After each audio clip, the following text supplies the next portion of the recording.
Situé en bordure de la mer orientale, le Vietnam connaît de formidables opportunités d'échanges commerciaux, de développement socio-économique, mais aussi autant de défis importants à l'œuvre de défense de la souveraineté nationale en mer.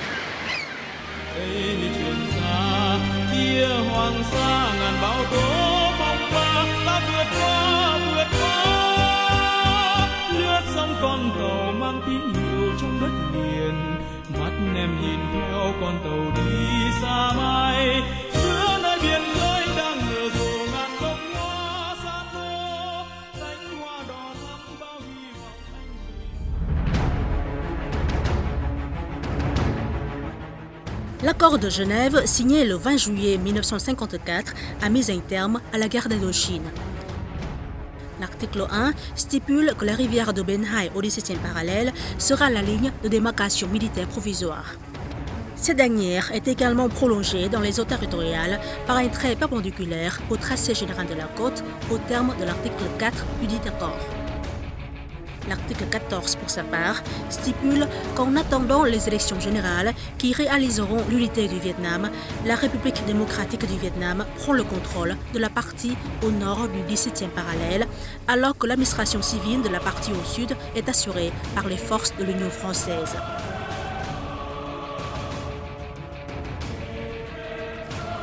Les archipels de Hoang Sa Paracel et de Cheung Sa Spratley, vu l'opposition au sud par rapport au 17e parallèle, se trouvaient sous l'autorité des forces de l'Union française, dont l'État du Vietnam au sud de l'ancien empereur Bao Dai.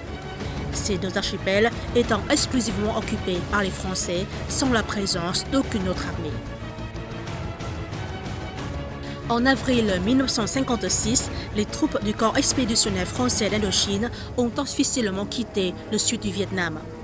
Les forces armées de l'État du Vietnam, nommées plus tard la République du Vietnam, en ont pris le relais pour contrôler Hoang Sa et Cheung Sa.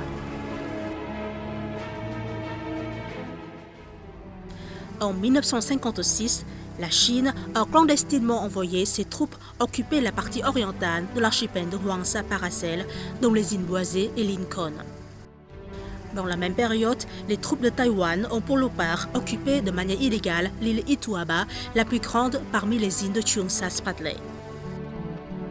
Cependant, sur le plan juridique, ces actes d'occupation de la Chine et de Taïwan n'engendrent pas la souveraineté car les archipels de Hoang Sa Paracel et de Cheung Sa Spratley étaient déjà vietnamiens.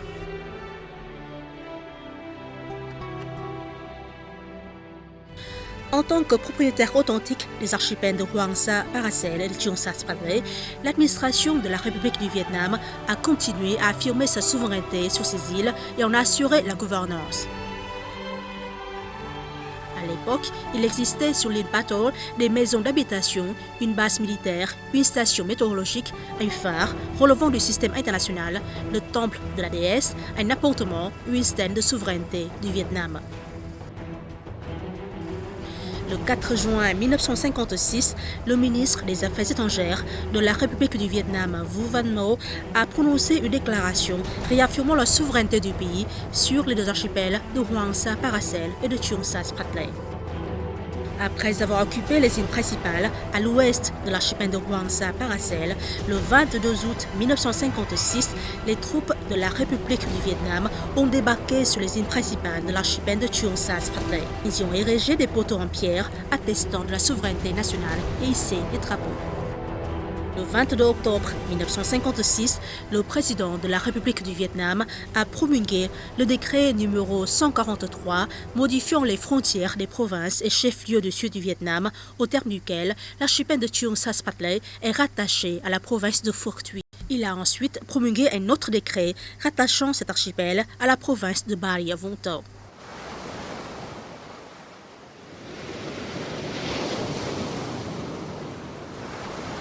Le 21 février 1959, des soldats chinois déguisés en pêcheurs ont clandestinement débarqué sur les îles Robert, Drummond et Duken en vue d'occuper le groupe des îles occidentales de l'archipel de Hoang Sa Paracel.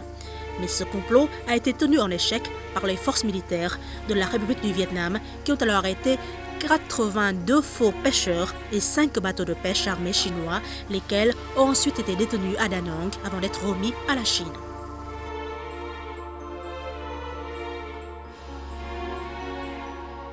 En 1960, l'administration de Saigon a affecté M. Nguyen Ba Thuc, officier administratif de première classe, à Tam Kỳ, Quang Nam, au poste de délégué administratif à Hoang Sa. Ce dernier a été remplacé par M. Hoang Yen le 27 juin 1961.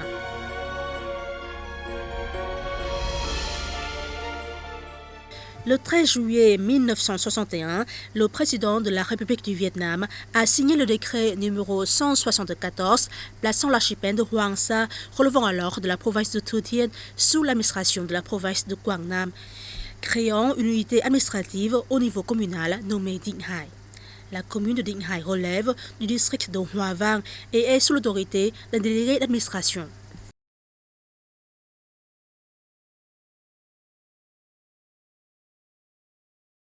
Le 11 avril 1967, l'administration de Saigon a promulgué l'arrêté numéro 809 affectant M. Chen Chuan au poste de délégué d'administration à la commune de Dinh Hai, district de Hoa Vang, province de Quang Nam.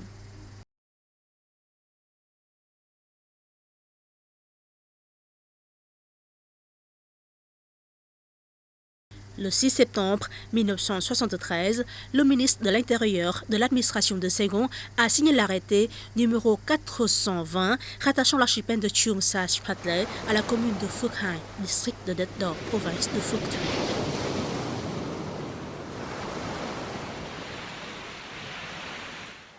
Le 24 septembre 1973, la République du Vietnam a annoncé son projet de prospection pétrolière au large des côtes du centre-Vietnam en face de l'archipel de Hoang Sa. À partir du 15 janvier 1974, les troupes chinoises ont attaqué Hoang Sa en plantant des drapeaux sur les îles Robert, Mani, Duncan et Drummond dans la partie occidentale de l'archipel. Le 16 janvier 1974, le ministre des Affaires étrangères de la République du Vietnam, Vuong Van Bac, a tenu une conférence de presse afin de dénoncer Pékin pour avoir envoyé ses navires de guerre dans les parages de Hoang Sa et débarqué ses troupes sur les îles Robert, Mani, Duncan et Drummond dans la partie occidentale de cet archipel.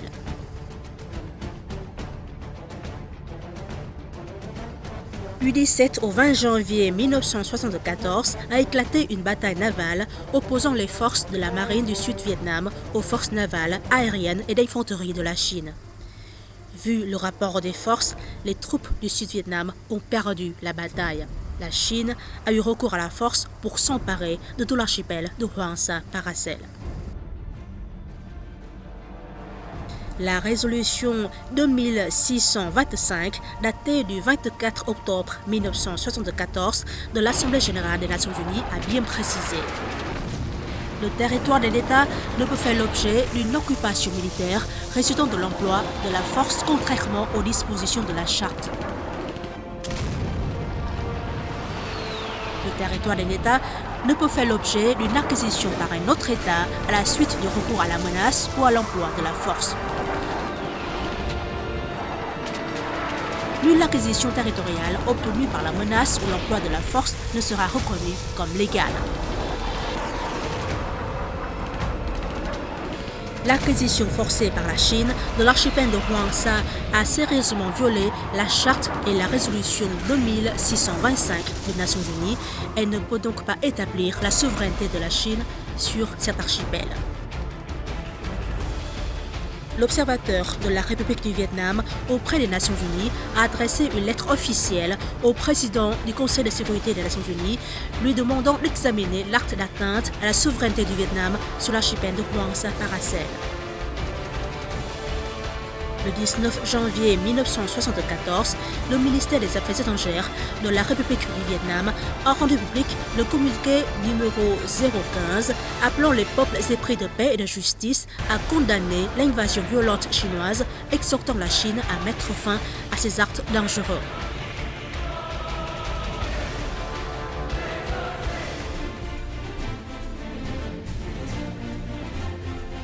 Par la suite, le 14 février 1974 a été publiée la proclamation du gouvernement de la République du Vietnam concernant sa souveraineté sur les îles au large de ses côtes. ans après, le 14 février 1975, le ministère des Affaires étrangères a publié le livre blanc sur les archipels de Hoàng Sa et de Trường Sa, affirmant la souveraineté du Vietnam sur l'archipel de Hoàng Sa et protestant contre l'invasion chinoise sur le territoire vietnamien.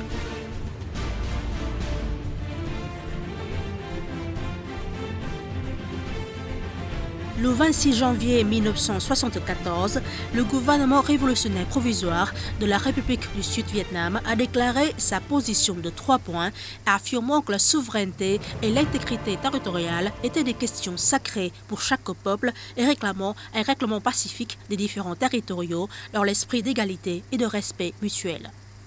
Sau cái hiệp định Paris về Việt Nam năm 73 thì chính phủ cách mạng lâm thời Cộng hòa miền Nam Việt Nam tiếp tục. Après la signature des accords de Paris de 1973, le gouvernement révolutionnaire provisoire de la République du Sud-Vietnam a continué de militer pour l'exécution de ces accords au Vietnam en représentant le peuple du Sud-Vietnam dans toutes les questions internationales. Dans ce contexte, nous avons mené une lutte très vive au Sud-Vietnam en mettant l'accent sur une position de 3 points comme suit.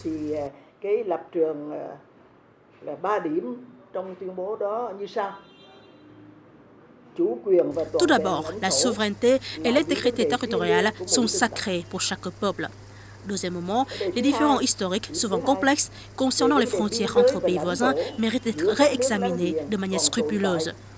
Troisièmement, les pays concernés doivent examiner ces questions dans un esprit d'égalité, de respect mutuel, de voisinage amical. Il faut les régler par voie de négociation. Phải xem xét các vấn đề này trên tinh thần bình đẳng, tôn trọng lẫn nhau, láng giềng hữu nghị và giải quyết bằng biện pháp thương lượng. Depuis mai 1975, la Marine populaire du Vietnam a pris en charge le contrôle et la gestion de tout l'archipel de Trường Sa et d'autres îles en mer orientale. Le 5 juin 1976, le porte-parole du ministère des Affaires étrangères du gouvernement révolutionnaire provisoire de la République du Sud-Vietnam a réaffirmé la souveraineté vietnamienne sur les archipels de Hoàng Sa et de Trường Sa, ainsi que le droit du pays de défendre sa souveraineté.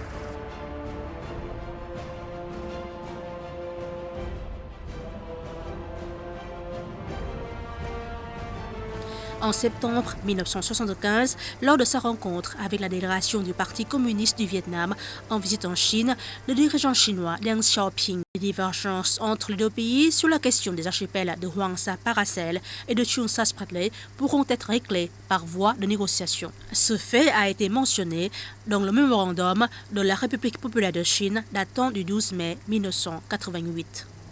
Le 2 juillet 1976, lors de sa première session, l'Assemblée nationale, 6e législature, a décidé de donner au pays une nouvelle appellation, la République socialiste du Vietnam. Conformément au droit international, la République socialiste du Vietnam, représentant d'un Vietnam unifié, hérite de la propriété des îles et archipels des administrations précédentes. Il a pour responsabilité de continuer à affirmer et défendre la souveraineté du pays sur les archipels de Hoàng Sa et de Trường Sa.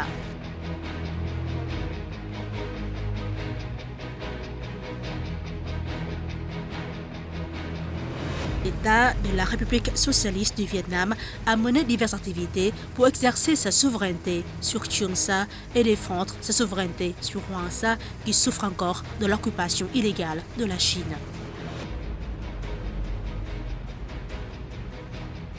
Sur le plan juridique, le Vietnam a promulgué un bon nombre de textes législatifs et réglementaires affirmant sa souveraineté sur Hoàng Sa et Trường Sa. Le gouvernement vietnamien a rendu publique la déclaration sur les zones maritimes du Vietnam en 1977, la déclaration sur la ligne de base à partir de laquelle sera mesurée la mer territoriale en 1982. L'Assemblée nationale a adopté la loi sur les frontières nationales en 2003 et la loi sur la mer du Vietnam en 2012. Le 23 juin 1994, l'Assemblée nationale a adopté une résolution sur la ratification de la Convention des Nations Unies sur le droit de la mer de 1982 en affirmant encore une fois la souveraineté du Vietnam sur les deux archipels de Hoàng Sa et Trường Sa. Les années 1979, 1981, 1984, 1988, le Vietnam a publié le livre blanc fournissant des preuves juridiques et historiques de sa souveraineté sur Hoàng Sa Paracel et Trường Sa Spratly. Sur le plan international, le Vietnam a également affirmé sans cesse sa souveraineté sur ses territoires lors des conférences régionales et internationales.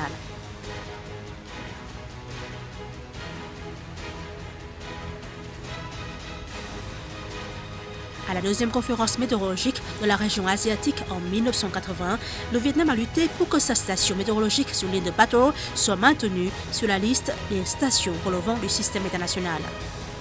De plus, la conférence mondiale des radiocommunications en 1983 a accepté de reconsidérer la proposition du Vietnam de diffuser des émissions dans les espaces des Paracel et des Spratly. Pour mener à bien l'administration des archipels de Hoàng Sa et de Trường Sa, le Vietnam a promulgué bien des documents établissant les limites administratives de ces territoires.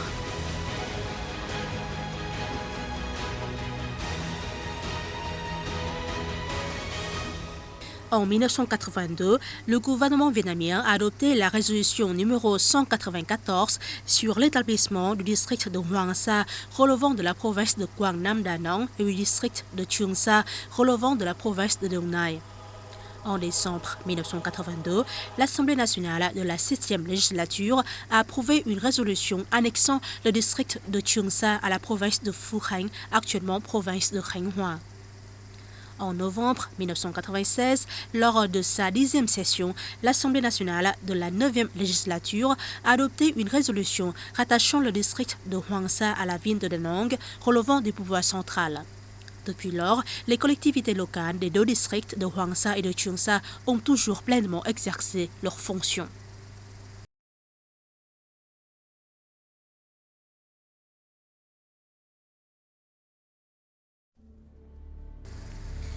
En 1988, la Chine a eu recours à la force pour s'emparer de certains hauts fonds découvrants de l'archipel de Trường Sa Spratly.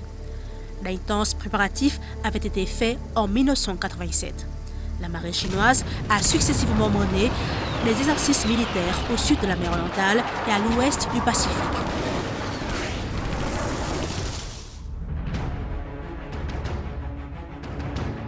En février 1988, un grand nombre de navires de guerre, dont des destroyers et des lance-missiles chinois, ont traversé l'île de Hainan en direction des Spratly. Les navires ont sans cesse défié les bateaux de transport vietnamiens dans les parages du Fiery Cross Reef et Quoten Reef en entravant leurs activités. Les soldats chinois y ont planté des drapeaux et envoyé fréquemment des navires de guerre défier et fait obstacle aux bateaux ravitailleurs du Vietnam en opération entre les îles placées sous le contrôle de la marine vietnamienne.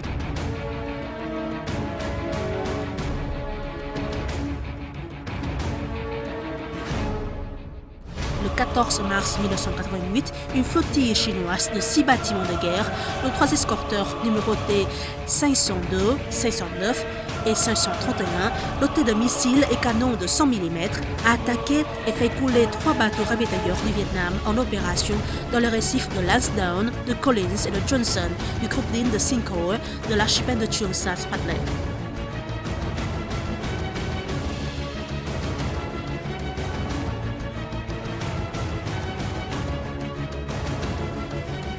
À l'issue de cette attaque, 64 cadres et soldats de la marine vietnamienne ainsi que 3 bateaux de transport gisent désormais au fond des eaux de leur patrie.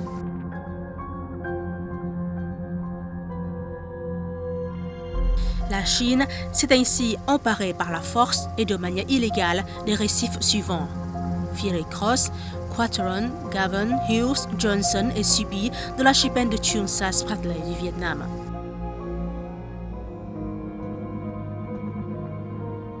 Les soldats de la marine de l'armée populaire du Vietnam ont vaillamment défendu le drapeau du Vietnam, symbole de la souveraineté nationale, jusqu'à leur dernier souffle. Dẫu biết rằng có thể sẽ phải hy sinh, song các anh quyết không lùi bước. Au risque de périr, nos soldats étaient déterminés à ne pas reculer. Ils ont accepté de se sacrifier pour défendre les eaux nationales jusqu'au dernier souffle. Tout l'équipage de la frégate HQ 561 se permet de présenter son admiration à l'égard du lieutenant-colonel Chen Duc-Tong, sous-chef de la brigade 146, du capitaine de vaisseau Wu Fichu, commandant de la frégate HQ 604,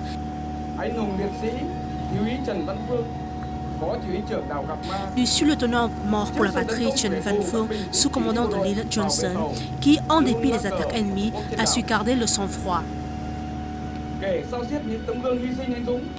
Avec ses soldats, il a combattu pour protéger leur bateau et maintenir intact le drapeau national sur l'île. Ils sont morts pour la patrie, la tête haute, avec une indotabilité, une fierté a fait trembler l'ennemi. Le corps et le rame se sont fondus dans les eaux nationales.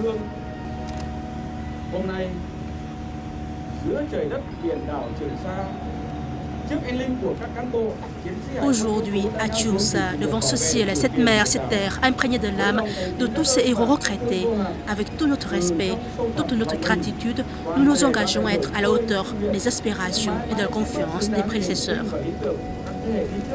Nous nous consacrerons entièrement à la défense de la souveraineté maritime et insulaire du pays.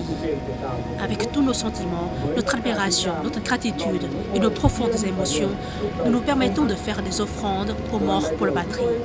Ils reposent en paix au sein de leur terre-mère et bénissent les générations actuelles et futures dans l'œuvre de défense des frontières maritimes de l'archipel de Cheung Sa qui nous tient au cœur.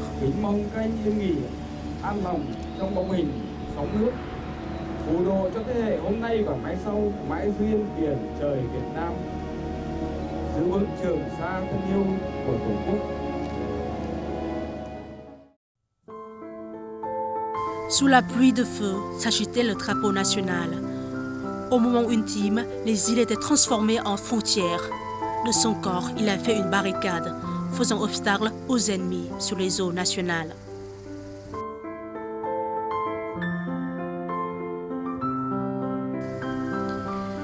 En 1988, le Vietnam a adressé de nombreuses notes diplomatiques à l'Organisation des Nations Unies afin de protester contre le recours à la force par la Chine pour s'emparer de certains récifs de l'archipel de Cheung Sa Spratley du Vietnam.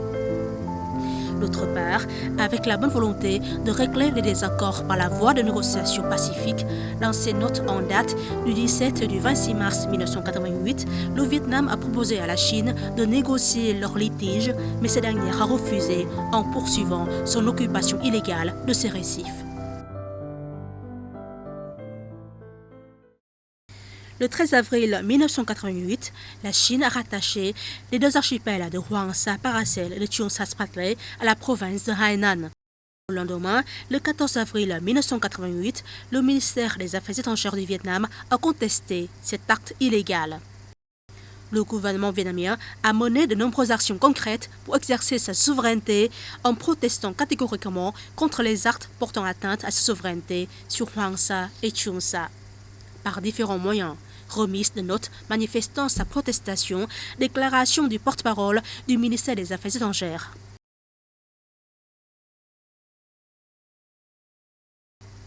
Devant la presse, le porte-parole de la diplomatie vietnamienne a à plusieurs reprises affirmé que le Vietnam dispose de suffisamment de preuves juridiques et historiques justifiant sa souveraineté incontestable sur les archipels de Hoàng Sa, Paracel et de Cheung Sa Spratley, que tout acte étranger sur ces deux archipels sans l'autorisation du Vietnam est tout à fait illégal et que le Vietnam proteste résolument contre les actes portant atteinte à sa souveraineté sur Hoàng Sa et Cheung Sa et demande à l'auteur de ces actes d'y mettre fin.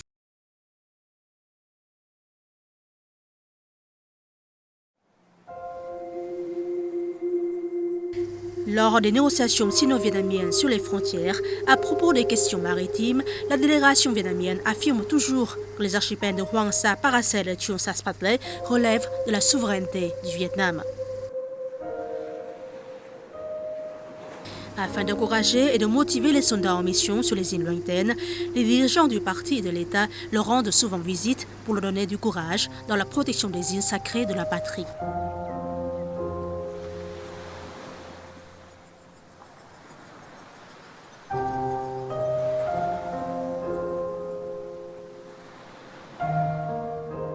Début 1985, le général Van Dien Dung, ministre vietnamien de la Défense, a visité l'archipel de Chuon Sa Spratley.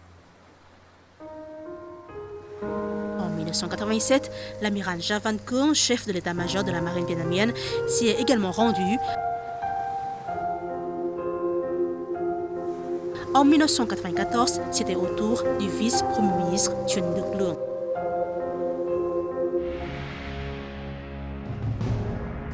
Le 21 juin 2012, la Chine a rendu publique sa décision de créer ce qu'elle appelait ville de Sansha, qui inclut les deux archipels de Hoang Sa Paracel et de Chuon Sa Spratley, sur une superficie maritime de plus de 2 millions de kilomètres carrés.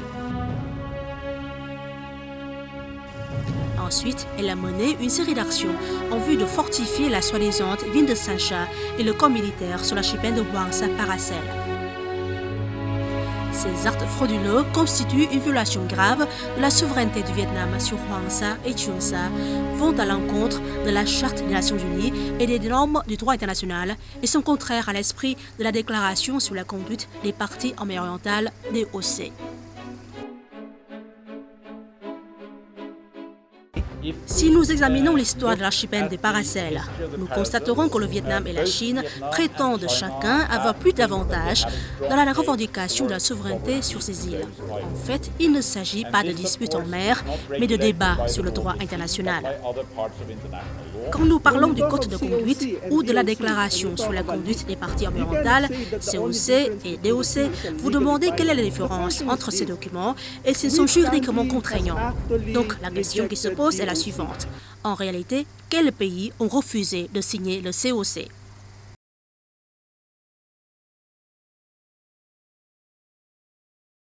Nous n'admettons aucune contrainte ou violation des conventions et du droit international, y compris la Convention des Nations Unies sur le droit de la mer et la Déclaration sur la conduite des parties en mer orientale DOC. Ce qui nous préoccupe, c'est que ces conventions risquent d'être violées par ce qui se passe en ce moment. Suite à la publication par la Chine de sa décision de créer la ville de Sansha, le ministère vietnamien des Affaires étrangères lui a adressé une note constatataire. Son porte-parole a adressé sa protestation. Les Philippines ont de leur côté adressé une note protestant contre cet acte. Le porte-parole du ministère philippin des Affaires étrangères a déclaré « Le gouvernement philippin exprime sa vive inquiétude et proteste contre la création par la Chine d'une garnison militaire sur l'île boisée de l'archipel des Paracels. »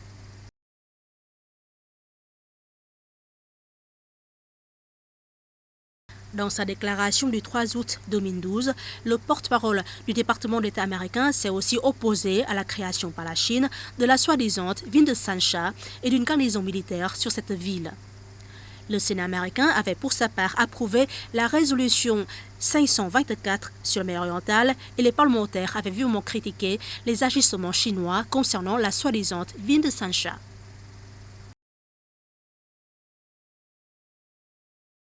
Les documents juridiques et historiques datant de l'époque féodale, coloniale ou de nos jours permettent de justifier éloquemment que le Vietnam a établi, exercé et protégé sa souveraineté sur les deux archipels de Hoang Sa Paracel et de Chuon Sa Spratley de manière pacifique, continue et conforme au droit international.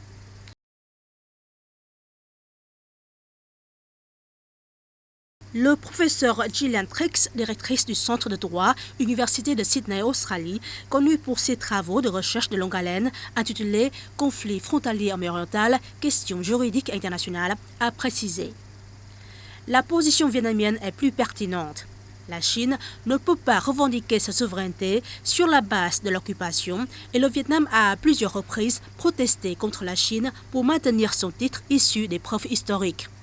Dans ce contexte, il est possible que le droit international reconnaît au Vietnam plus de droits que la Chine pour ce qui est de la souveraineté sur l'archipel de Hoang Sa Paracel.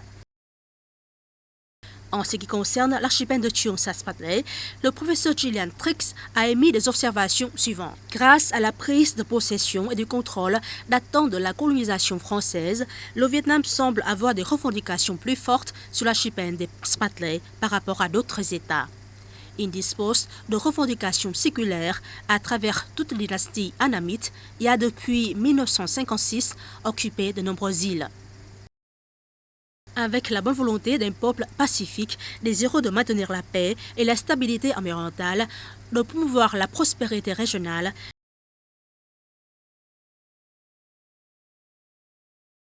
le Vietnam est disposé à régler par voie pacifique des litiges avec les parties concernées sur la base du respect du droit international. Le 25 novembre 2011, à la deuxième session de l'Assemblée nationale, 13e législature du Vietnam, le Premier ministre de la République socialiste du Vietnam, Nguyen Tân Dung, a précisé la position du pays concernant le règlement des litiges liés aux archipels de Hoàng Sa Paracel et de Trường Sa Spratly. La position du Vietnam est immuable. L'archipel de Hoàng Sa lui appartient. Le Vietnam préconise toujours de revendiquer pacifiquement sa souveraineté sur Hoàng Sa, conformément à la Charte des Nations Unies, à la Convention internationale sur le droit de la mer de 1982, à la Déclaration sur la conduite des parties environnementales DOC.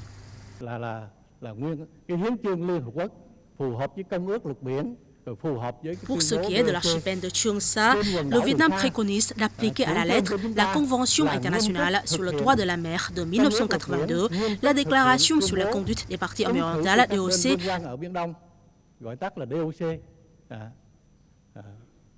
ainsi que les conventions bilatérales conclues entre le Vietnam et la Chine, au terme desquelles les parties concernées doivent maintenir le statu quo, s'abstenir de tout acte susceptible de complexifier la situation et de porter atteinte à la paix, à la stabilité dans la région. ở khu vực này.